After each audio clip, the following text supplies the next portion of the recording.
हाय लोगोफोर अखा सिनानै सिलु सिला बोरैबा गिसिगि माबा बोरैबा जाजोब्बाय नाय जोङो दा शुटिंखौनो दोनथ'नानै जिरायजोबनांबाय अखाया दै गोगोम हाथारबाय आयौ आयौ आयौ आयौ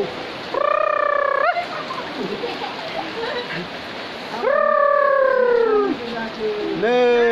बिथाङा जाहैगोन आबैनि थाब्लिनि एक्ट्रिस बिथाङा जागोन गामिनि बिबाजै ओमफ्राय नै बिथाङाबो बिबाजै जागोन नै बिथाङा डाइरेक्टर मेकआप मेन ओमफ्राय नै बिथाङा आबैनि थाफ्लि देखायग्राया बेनो आबै ओरै दङ मिजिं बड'सा बिथाङानो मेन केरेक्टार आबैनि थाफ्लि सोलाग्राया बिथाङानो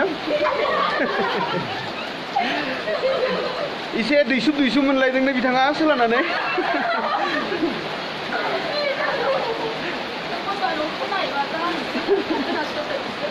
नै बिजोंआ दोङो जोंना मिजिं सोरां बसुमतारी मोजां ना खबरफोरा गासिनियाबो नायथारनांगोन दे हले तमाम एन्टारटेनमेन्ट आरो नायगोन साबस्क्राइब खालामो नोंसोरो हा साबस्क्राइब खालामा साबस्क्राइबबो खालाम आरो नायबो लाइक शेयार एन्ड साबस्क्राइब आरो कमेन्ट खालामनानै फोरमायहरनो भिडिअखौ नङा होमबा गासिनामोन जायखिजाया नोंथांमोनखौ बिदिनो एन्टारटेनमेन्ट लाबाय थागोन आदा गुरुमा येस